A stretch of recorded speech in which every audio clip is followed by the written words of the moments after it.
नमस्कार दोस्तों, आज यूपी की टॉप 50 बड़ी खबरें लेकर हाजिर हैं। आपके जिले की हर खबर सबसे पहले पाने के लिए कमेंट करके बताएं आप यह वीडियो किस जिले से देख रहे हैं। पंजाब पुलिस में कांस्टेबल पदों पर भर्ती के लिए आज से आवेदन प्रक्रिया शुरू कर दी गई है। इस भर्ती के तहत 3000 से ज्यादा पदों को भरा जाएगा। इच्छुक अभ्यर्थी आधिकारिक वेबसाइट पर जाकर ऑनलाइन आवेदन कर सकते हैं। आवेदन करने से पहले उम्मीदवारों को शैक्षणिक योग्यता, आयु सीमा और चयन प्रक्रिया से जुड़ी सभी शर्तों को ध्यानपूर्वक पढ़ने की सलाह दी गई है। उत्तर प्रदेश में मुख्यमंत्री योगी आदित्यनाथ की अध्यक्षता में हुई कैबिनेट बैठक में कई अहम प्रस्तावों को मंजूरी दी गई। इन फैसलों का उद्देश्य प्रदेश के विकास कार्यों को गति देना और विभिन्न विभागों की योजनाओं को मजबूत बनाना है। बैठक में बुनियादी ढांचे, प्रशासनिक सुधार और जन कल्याण से जुड़े कई महत्वपूर्ण मुद्दों पर चर्चा करते हुए जरूरी निर्णय भी लिए गए। उत्तर प्रदेश में जमीन की रजिस्ट्री प्रक्रिया को पारदर्शी बनाने के लिए नई व्यवस्था लागू करने की तैयारी की जा रही है। प्रस्तावित नियम के तहत अब रजिस्ट्री से पहले खतौनी की अनिवार्य जांच की जाएगी। इससे जमीन से जुड़े रिकॉर्ड की पुष्टि हो सकेगी और फर्जी रजिस्ट्री के मामलों पर रोक लगाने में मदद मिलेगी, जिससे आम लोगों को भी राहत मिलने की उम्मीद है। 1 लाख रुपए तक की सैलरी वाली सरकारी नौकरी पाने का सपना देख रहे पोस्ट ग्रेजुएट उम्मीदवारों के लिए बड़ा मौका सामने आया है। संबंधित विभाग ने कई पदों पर भर्ती के लिए आवेदन प्रक्रिया शुरू कर दी है। इच्छुक अभ्यर्थी तय तिथि के भीतर आधिकारिक वेबसाइट पर जाकर आवेदन कर सकते हैं। उम्मीदवारों को सलाह दी गई है कि आवेदन से पहले पात्रता, आयु सीमा और चयन प्रक्रिया की जानकारी ध्यान से पढ़ लें। शहरी क्षेत्रों में विकास कार्यों को तेज करने के लिए सरकार ने स्टाम्प शुल्क से जुड़ी कुछ अनिवार्य प्रक्रियाओं को समाप्त करने का निर्णय लिया है। इस फैसले से निर्माण और निवेश से जुड़े कामों को गति मिलने की उम्मीद जताई जा रही है। सरकार का मानना है कि इससे शहरों में बुनियादी ढांचे के विकास को बढ़ावा मिलेगा और परियोजनाओं के क्रियान्वयन में आने वाली बाधाएं भी कम होंगी। प्रदेश में कैबिनेट विस्तार को फिलहाल टाल दिया गया है, जिससे कई विधायकों का इंतजार अभी और लंबा हो गया है। लंबे समय से मंत्रिमंडल में विस्तार की चर्चा चल रही थी, लेकिन फिलहाल सरकार ने इसे आगे के लिए स्थगित करने का फैसला किया। माना जा रहा है कि राजनीतिक और प्रशासनिक परिस्थितियों को देखते हुए यह निर्णय लिया गया है, जिस पर आगे विचार किया जाएगा। रेलवे में ग्रुप डी के 22,000 से ज्यादा पदों पर भर्ती प्रक्रिया शुरू होने जा रही है। इस भर्ती में अलग अलग आयु वर्ग के उम्मीदवार आवेदन कर सकते हैं। अधिकतम आयु सीमा को लेकर भी उम्मीदवारों के बीच काफी उत्सुकता देखी जा रही है। इच्छुक अभ्यर्थियों को सलाह दी गई है कि आवेदन करने से पहले आधिकारिक अधिसूचना में दी गई पात्रता और आयु सीमा से जुड़ी जानकारी जरूर पढ़ लें। ग्रामीण क्षेत्रों में हर घर तक साफ पेयजल पहुंचाने के उद्देश्य से जल जीवन मिशन को और मजबूत करने का फैसला लिया गया है। इसके लिए सरकार ने हजारों करोड़ रुपए अतिरिक्त खर्च करने की योजना बनाई है। इस कदम से गांवों में पाइपलाइन के जरिए पानी की आपूर्ति को बढ़ावा मिलेगा और लोगों को स्वच्छ पेयजल उपलब्ध कराने के प्रयासों को और गति मिलने की उम्मीद है। सरकारी स्कूलों में पढ़ने वाले छात्रों को बेहतर शिक्षा और सुविधाएं देने के लिए कॉन्वेंट स्कूलों जैसी व्यवस्था लागू करने की तैयारी की जा रही है। इसके तहत स्कूलों में आधुनिक कक्षाएं, बेहतर फर्नीचर, अंग्रेजी माध्यम की पढ़ाई और स्मार्ट क्लास जैसी सुविधाएं उपलब्ध कराने पर जोर दिया जाएगा। सरकार का उद्देश्य है कि सरकारी स्कूलों में भी छात्रों को उच्च स्तर की शिक्षा मिल सके। रेलवे में 22,000 से ज्यादा पदों पर बम्पर भर्ती निकाली गई है, जिसके लिए आवेदन प्रक्रिया शुरू हो चुकी है। इच्छुक उम्मीदवार निर्धारित तिथि के भीतर ऑनलाइन आवेदन कर सकते हैं। भर्ती प्रक्रिया में शामिल होने से पहले अभ्यर्थियों को शैक्षणिक योग्यता, आयु सीमा और चयन प्रक्रिया से जुड़ी सभी जानकारी आधिकारिक अधिसूचना में ध्यानपूर्वक पढ़ने की सलाह दी गई है, ताकि आवेदन करते समय कोई परेशानी न हो। शिक्षा मित्रों के नियमितीकरण के मुद्दे पर सरकार को तय समय के भीतर निर्णय लेने के निर्देश दिए गए हैं। लंबे समय से यह मामला चर्चा में बना हुआ है और इससे जुड़े हजारों शिक्षा मित्र निर्णय का इंतजार कर रहे हैं। अब संबंधित प्राधिकरण की ओर से सरकार से कहा गया है कि इस विषय पर निर्धारित समय सीमा के भीतर स्पष्ट फैसला लिया जाए, ताकि प्रदेश में बिजली व्यवस्था को आधुनिक और पारदर्शी बनाने के लिए स्मार्ट मीटर प्रणाली लागू करने की योजना पर तेजी से काम किया जा रहा है। इसके तहत पारंपरिक बिजली मीटरों की जगह स्मार्ट मीटर लगाए जाएंगे। इस प्रणाली से बिजली खपत की सटीक जानकारी मिल सकेगी और बिलिंग प्रक्रिया भी अधिक पारदर्शी और आसान बनने की उम्मीद जताई जा रही है। प्रदेश के सर्किट हाउस और गेस्ट हाउस को अब आम लोगों के लिए भी ऑनलाइन बुकिंग के जरिए उपलब्ध कराने की व्यवस्था शुरू कर दी गई है। इससे लोग आसानी से अपनी जरूरत के अनुसार कमरों की बुकिंग कर सकेंगे। इस नई सुविधा से पारदर्शिता बढ़ेगी और लोगों को सरकारी अतिथि गृहों का उपयोग करने में पहले की तुलना में अधिक सुविधा मिल सकेगी। पर्यटन क्षेत्र में निवेश को बढ़ावा देने के लिए सरकार ने एडवेंचर टूरिज्म परियोजनाओं पर निवेश करने वालों को विशेष प्रोत्साहन देने का ऐलान किया है। इसके तहत निवेशकों को करोड़ों रुपए तक की छूट और अन्य सुविधाएं दी जा सकती हैं। सरकार का मानना है कि इस पहल से पर्यटन उद्योग को बढ़ावा मिलेगा और स्थानीय स्तर पर रोजगार के नए अवसर भी पैदा होंगे। यूपी पुलिस में सब इंस्पेक्टर और असिस्टेंट सब इंस्पेक्टर के पदों पर भर्ती के लिए आवेदन प्रक्रिया शुरू कर दी गई है। इस भर्ती अभियान के तहत 500 से ज्यादा पदों को भरा जाएगा। इच्छुक उम्मीदवार निर्धारित तिथि के भीतर ऑनलाइन आवेदन कर सकते हैं। अभ्यर्थियों को सलाह दी गई है कि आवेदन करने से पहले शैक्षणिक योग्यता, आयु सीमा और चयन प्रक्रिया से जुड़ी सभी जानकारी आधिकारिक नोटिफिकेशन में ध्यानपूर्वक पढ़ लें। आवास विकास और विभिन्न प्राधिकरणों के बकायेदारों को राहत देने के लिए सरकार ने वन टाइम सेटलमेंट योजना लागू करने का फैसला लिया है। इस योजना के तहत बकाया राशि जमा करने वालों को ब्याज और जुर्माने में आंशिक राहत मिल सकती है। सरकार का उद्देश्य है कि अधिक से अधिक लोग इस योजना का लाभ उठाकर अपने लंबित बकाया का निपटारा कर सकें। मार्च के महीने में कई जिलों में दिखाई दे रही धुंध को लेकर मौसम वैज्ञानिकों ने खास कारण बताए हैं। विशेषज्ञों के अनुसार तापमान में उतार चढ़ाव, नमी और हवा की धीमी गति के कारण सुबह और शाम के समय धुंध की स्थिति बन रही है। मौसम विभाग ने बताया कि आने वाले दिनों में तापमान में बदलाव के साथ इस स्थिति में धीरे धीरे सुधार हो सकता है। प्रदेश में चल रही बड़ी इंफ्रास्ट्रक्चर परियोजनाओं की प्रगति की समीक्षा की गई है। इसमें एक्सप्रेसवे, अंतर्राष्ट्रीय एयरपोर्ट और अन्य प्रमुख विकास कार्य शामिल हैं। अधिकारियों को निर्देश दिए गए हैं कि सभी परियोजनाओं को तय समय सीमा के भीतर पूरा किया जाए। सरकार का मानना है कि इन परियोजनाओं के पूरा होने से प्रदेश में विकास और निवेश को नई गति मिलेगी। त्योहारों और आगामी परीक्षाओं को देखते हुए प्रदेश में कानून व्यवस्था को लेकर विशेष समीक्षा बैठक आयोजित की गई है। इस दौरान अधिकारियों को संवेदनशील क्षेत्रों में अतिरिक्त सतर्कता बरतने और सुरक्षा व्यवस्था मजबूत करने के निर्देश दिए गए हैं। प्रशासन का कहना है कि त्योहारों और परीक्षाओं के दौरान शांति और व्यवस्था बनाए रखना प्राथमिकता है। राजधानी में बिजली चोरी के खिलाफ चलाए जा रहे विशेष अभियान के दौरान कई जगहों पर अवैध कनेक्शन और अतिरिक्त लोड का इस्तेमाल पकड़ा गया है। बिजली विभाग की टीमों ने अलग अलग इलाकों में जांच अभियान चलाकर कार्रवाई की। अधिकारियों ने बताया कि इस तरह की कार्रवाई आगे भी जारी रहेगी ताकि बिजली चोरी पर प्रभावी तरीके से रोक लगाई जा सके। लंबी कानूनी प्रक्रिया के बाद बड़ी संख्या में बेरोजगार युवाओं को नौकरी मिलने से उन्हें बड़ी राहत मिली है। कई अभ्यर्थी लंबे समय से भर्ती प्रक्रिया पूरी होने का इंतजार कर रहे थे। अब नियुक्ति मिलने के बाद युवाओं और उनके परिवारों में खुशी का माहौल देखा जा रहा है और इसे उनके लिए बड़ी उपलब्धि माना जा रहा है। राजधानी में धार्मिक और सांस्कृतिक कार्यक्रमों को लेकर विशेष आयोजन किए जा रहे हैं। इन कार्यक्रमों में बड़ी संख्या में लोग शामिल हो रहे हैं और विभिन्न सांस्कृतिक प्रस्तुतियों का आनंद ले रहे हैं। आयोजकों का कहना है कि ऐसे कार्यक्रमों से सांस्कृतिक परंपराओं को बढ़ावा मिलता है और समाज में आपसी भाईचारे की भावना भी मजबूत होती है। त्योहारों के मौसम में बाजारों में रौनक बढ़ गई है और खरीदारी करने वालों की भीड़ दिखाई दे रही है। कपड़ों, मिठाइयों और सजावटी सामान की दुकानों पर लोगों की आवाजाही बढ़ गई है। वहीं ऑनलाइन खरीदारी का चलन भी तेजी से बढ़ रहा है, जिससे व्यापारी और ई कॉमर्स कंपनियां दोनों ही बेहतर कारोबार की उम्मीद कर रहे हैं। एक जिले के बाजार क्षेत्र में कई दुकानों में अचानक आग लगने की घटना सामने आई, जिससे व्यापारियों को काफी नुकसान हुआ है। आग लगने के बाद मौके पर फायर ब्रिगेड की टीम पहुंची और राहत व बचाव कार्य शुरू किया गया। समय रहते आग पर काबू पाने की कोशिश की गई, जिससे आसपास की अन्य दुकानों को बचाने में मदद मिली।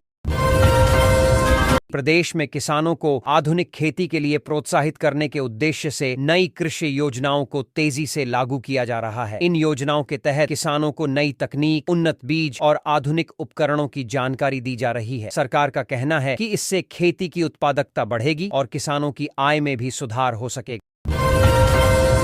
राज्य के कई जिलों में सड़कों के निर्माण और मरम्मत कार्य को तेज करने के लिए विशेष अभियान चलाया जा रहा है। अधिकारियों को निर्देश दिए गए हैं कि खराब सड़कों की जल्द पहचान कर उन्हें प्राथमिकता के आधार पर दुरुस्त किया जाए। सरकार का मानना है कि बेहतर सड़क व्यवस्था से लोगों को आवागमन में सुविधा मिलेगी और विकास कार्यों को भी नई गति मिल सकेगी।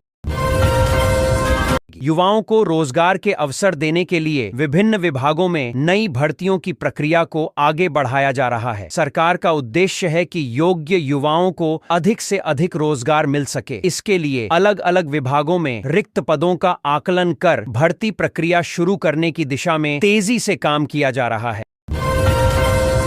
ग्रामीण क्षेत्रों में इंटरनेट और डिजिटल सेवाओं को मजबूत करने के लिए नई कनेक्टिविटी परियोजनाओं पर काम तेज कर दिया गया है। इसके तहत गांवों में हाई स्पीड इंटरनेट सुविधा पहुंचाने का प्रयास किया जा रहा है। इससे ऑनलाइन शिक्षा, डिजिटल सेवाओं और सरकारी योजनाओं का लाभ ग्रामीण क्षेत्रों के लोगों तक आसानी से पहुंच सकेगा।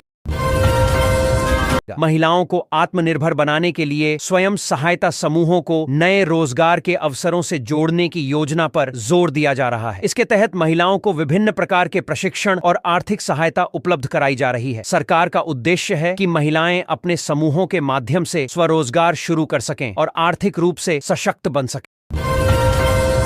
प्रदेश में पर्यटन स्थलों के विकास के लिए नई परियोजनाओं को मंजूरी दी जा रही है। इन परियोजनाओं का उद्देश्य पर्यटन सुविधाओं को बेहतर बनाना और अधिक से अधिक पर्यटकों को आकर्षित करना है। सरकार का मानना है कि पर्यटन क्षेत्र के विकास से स्थानीय स्तर पर रोजगार के नए अवसर भी पैदा होंगे और क्षेत्रीय अर्थव्यवस्था को मजबूती मिलेगी।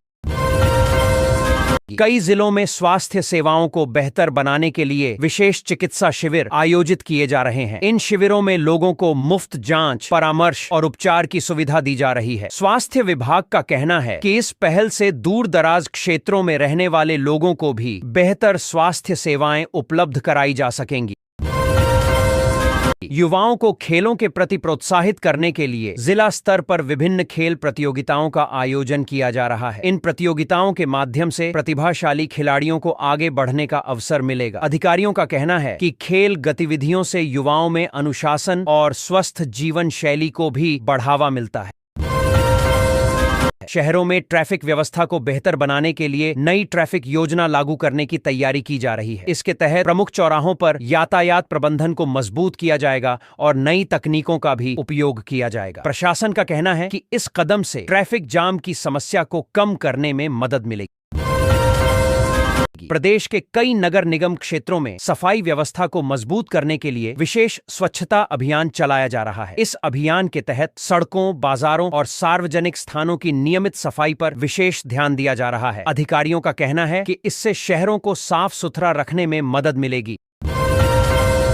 छात्रों को बेहतर शिक्षा देने के लिए सरकारी स्कूलों में स्मार्ट क्लास और डिजिटल शिक्षा को बढ़ावा दिया जा रहा है। इसके तहत स्कूलों में आधुनिक तकनीक आधारित शिक्षण सुविधाएं उपलब्ध कराई जा रही हैं। सरकार का उद्देश्य है कि सरकारी स्कूलों के छात्र भी नई तकनीक के माध्यम से गुणवत्तापूर्ण शिक्षा प्राप्त कर सके।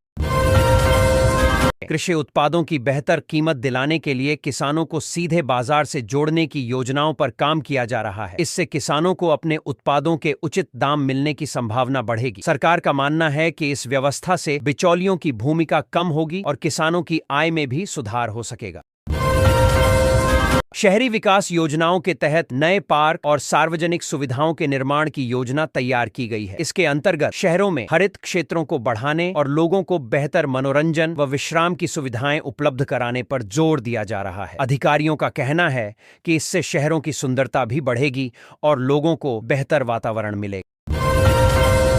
प्रदेश में बिजली आपूर्ति को बेहतर बनाने के लिए कई नए विद्युत उपकेंद्रों के निर्माण की प्रक्रिया शुरू कर दी गई है। इन उपकेंद्रों के बनने से बिजली वितरण व्यवस्था मजबूत होगी और ग्रामीण व शहरी क्षेत्रों में बिजली कटौती की समस्या कम होने की उम्मीद है। अधिकारियों का कहना है कि इससे उपभोक्ताओं को अधिक स्थिर और सुचारू बिजली आपूर्ति मिल सकेगी।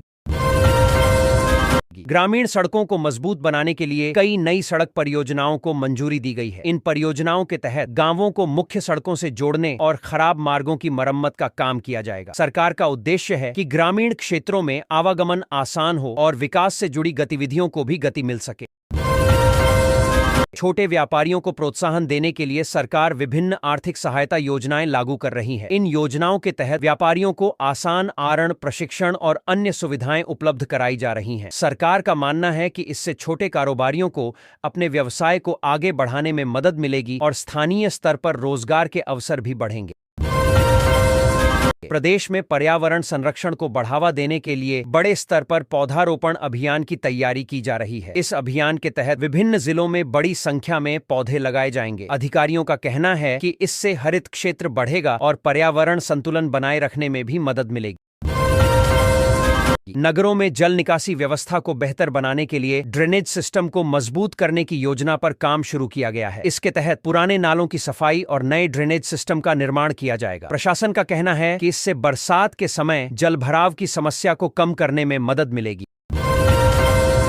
कई जिलों में युवाओं को कौशल प्रशिक्षण देने के लिए नए स्किल डेवलपमेंट सेंटर खोले जा रहे हैं। इन केंद्रों में युवाओं को विभिन्न तकनीकी और व्यावसायिक कौशलों का प्रशिक्षण दिया जाएगा। सरकार का उद्देश्य है कि युवाओं को रोजगार के बेहतर अवसर मिल सके और वे आत्मनिर्भर बन सके। त्योहारों के मद्देनजर बाजारों और सार्वजनिक स्थानों पर सुरक्षा और सुविधाओं को बेहतर बनाने के लिए प्रशासन विशेष तैयारियां कर रहा है। पुलिस और प्रशासन की टीमें संवेदनशील क्षेत्रों में निगरानी बढ़ा रही हैं। अधिकारियों का कहना है कि इससे त्योहारों के दौरान शांति और व्यवस्था बनाए रखने में मदद मिलेगी। प्रदेश में किसानों को सिंचाई की बेहतर सुविधा देने के लिए नई नहर परियोजनाओं और ट्यूबवेल योजनाओं पर तेजी से काम किया जा रहा है। इन योजनाओं के लागू होने से किसानों को समय पर पानी मिल सकेगा। सरकार का कहना है कि इससे खेती की उत्पादकता बढ़ेगी और किसानों को भी लाभ होगा। कई जिलों में सरकारी अस्पतालों में नई चिकित्सा मशीनें लगाने और डॉक्टरों की संख्या बढ़ाने की प्रक्रिया शुरू की गई है। स्वास्थ्य विभाग का कहना है कि इससे मरीजों को बेहतर इलाज की सुविधा मिल सकेगी। साथ ही ग्रामीण और दूर दराज क्षेत्रों के लोगों को भी बेहतर स्वास्थ्य सेवाएं उपलब्ध कराने का प्रयास किया जा रहा है। ग्रामीण क्षेत्रों में पेयजल व्यवस्था को मजबूत करने के लिए जलापूर्ति योजनाओं का विस्तार किया जा रहा है। इसके तहत नई पाइपलाइन बिछाने और जल स्रोतों को विकसित करने का काम किया जा रहा है। सरकार का कहना है कि इससे ग्रामीण क्षेत्रों में लोगों को स्वच्छ और पर्याप्त पेयजल उपलब्ध कराया जा सके। प्रदेश के औद्योगिक क्षेत्रों में निवेश बढ़ाने के लिए नई औद्योगिक नीति के तहत निवेशकों को प्रोत्साहन दिया जा रहा है। इसके तहत विभिन्न सुविधाएं और रियायतें प्रदान की जा रही हैं। सरकार का मानना है कि इससे उद्योगों की स्थापना को बढ़ावा मिलेगा और रोजगार के नए अवसर पैदा होंगे। युवाओं को रोजगार के अवसर उपलब्ध कराने के लिए विभिन्न जिलों में रोजगार मेले आयोजित किए जा रहे हैं। इन मेलों में कई कंपनियां भाग लेकर युवाओं को नौकरी के अवसर प्रदान कर रही हैं। अधिकारियों का कहना है कि इससे युवाओं को सीधे कंपनियों से जुड़ने और रोजगार पाने का अवसर मिलता है। सरकारी स्कूलों में छात्रों की उपस्थिति बढ़ाने के लिए शिक्षा विभाग द्वारा जागरूकता अभियान चलाया जा रहा है। इस अभियान के तहत अभिभावकों और छात्रों को शिक्षा के महत्व के बारे में बताया जा रहा है। विभाग का उद्देश्य है कि अधिक से अधिक छात्र नियमित रूप से स्कूल जाएं और अपनी पढ़ाई जारी रखें। शहरों में पार्कों और सार्वजनिक स्थलों के सौंदर्यीकरण के लिए विशेष अभियान शुरू किया गया है। इसके तहत हरित क्षेत्रों का विकास, सफाई व्यवस्था और अन्य सुविधाओं को बेहतर बनाया जा रहा है। अधिकारियों का कहना है कि इससे शहरों की सुंदरता बढ़ेगी और लोगों को बेहतर वातावरण मिलेगा। प्रदेश में परिवहन व्यवस्था को बेहतर बनाने के लिए कई नए बस मार्ग शुरू करने की योजना बनाई जा रही है। इससे दूर दराज क्षेत्रों के लोगों को भी बेहतर परिवहन सुविधा मिल सकेगी। परिवहन विभाग का कहना है कि इससे यात्रियों को आवागमन में अधिक सुविधा होगी।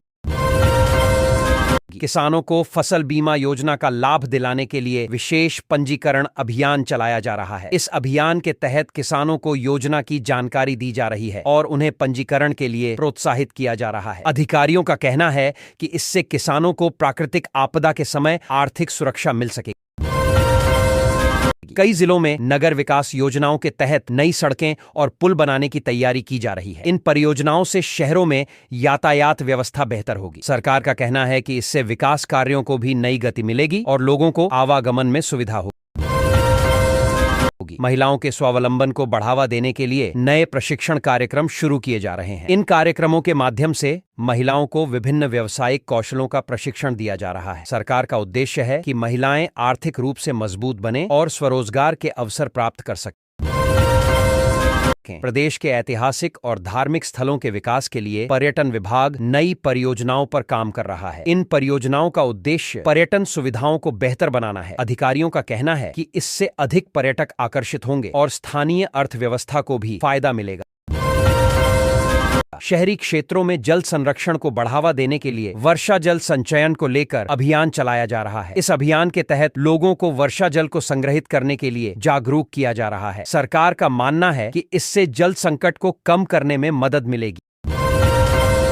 कई जिलों में बिजली आपूर्ति को सुचारू बनाने के लिए ट्रांसफार्मर बदलने और नई लाइनें बिछाने का काम शुरू किया गया है। बिजली विभाग का कहना है कि इससे बिजली वितरण व्यवस्था मजबूत होगी, साथ ही उपभोक्ताओं को बेहतर और लगातार बिजली आपूर्ति मिल सकेगी।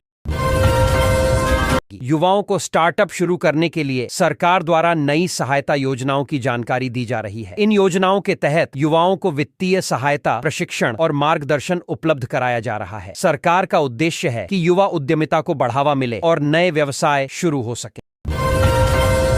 ग्रामीण क्षेत्रों में पशुपालन को बढ़ावा देने के लिए पशु चिकित्सा शिविरों का आयोजन किया जा रहा है। इन शिविरों में पशुओं की जांच, टीकाकरण और उपचार की सुविधा दी जा रही है। अधिकारियों का कहना है कि इससे पशुपालकों को लाभ मिलेगा और पशुधन की सेहत भी बेहतर रहेगी।